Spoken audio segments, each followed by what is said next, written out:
नमस्कार फ्रेंड, देवयुग किचनमध्ये आपले स्वागत आहे। आज आपल्या देवदर्शनाचा 5वा दिवस। आज आपण जात आहोत भालका तीर्थ। भालका तीर्थ मध्ये श्रीकृष्णांना जरा नावाच्या शिकाऱ्याने हिरण समजून बाण मारला। ते झाड अजून पण तिथे आहे। खूप मस्त वातावरण आहे। श्रीकृष्णांची खूप सुंदर अशी मूर्ती आहे।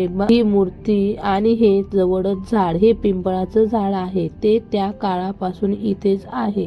जरा हा मागचा वाली असतो तेव्हा श्रीरामांनी बाण मारला। हे सगळे स्थळ सोमनाथ जवळच आहेत। खूप विलक्षणीय स्थळ आहेत। खूप सुंदर अशी मूर्ती आहे। मनाला खूप शांती आणि समाधान वाटतं। मंदिराच्या समोरच गायत्री मंदिर आहे। त्या गायत्री मंदिरात वेगवेगळ्या श्रीकृष्णांच्या मूर्त्या, वेगवेगळ्या देवांचे फोटो वगैरे असे ठेवलेले आहेत। त्यांचंही आम्ही दर्शन घेतलं आणि पुढे निघालो। या मंदिरापासून त्या मंदिराचे अंतर साधारणतः 6 किलोमीटर आहे। पार्किंगसाठी चांगली सोय। लगेच पोचलो आणि तिथेही खूप सारे मंदिर आहेत। गीता मंदिर वगैरे, हे गोलकधाम आहे।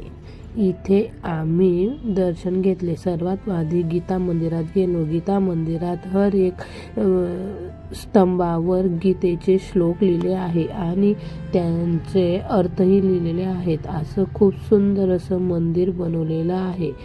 हे बघा किती छान लिहिलेलं आहे। त्याच्यानंतर पुढे लगेच एक महादेवाची पिंड आहे। आम्ही तिथेही दर्शन घेतले। ते जरा गुफेमध्ये आहे। हे नागाचं मंदिर पण आहे। नंतर लगेच एक लक्ष्मीनारायण मंदिर आहे। तिथे श्रीकृष्णांचे सर्व अवतारांची माहिती दिलेली आहे।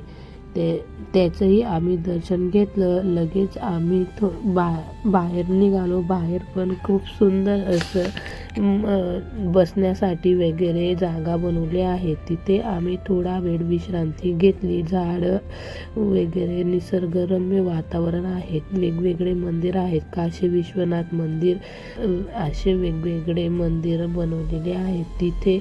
इथे श्रीकृष्णांच्या पादुका पण आहेत। लोक त्यांची अभिषेक करतात। दर्शन घेऊन पुढे निघालो। पुढे हे खूप प्राचीन असे मंदिर आहेत। इकडे महाप्रभू बैठकजींचं मंदिर आहे।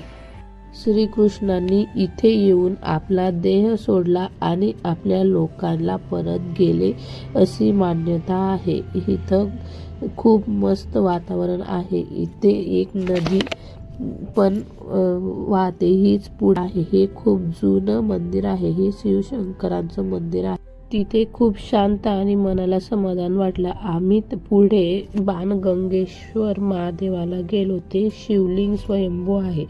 महाभारताच्या काळापासून तिथे आहे।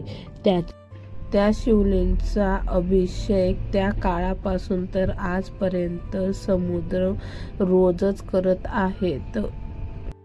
हे शिवलिंग पांडवांनी तयार केलेले आहे। आम्ही त्याचंही दर्शन घेतलं आणि पुढच्या प्रवासाला निघालो। तोपर्यंत तुम्ही आम्हाला सपोर्ट करत राहा आणि आमच्या चॅनलला सबस्क्राईब करा।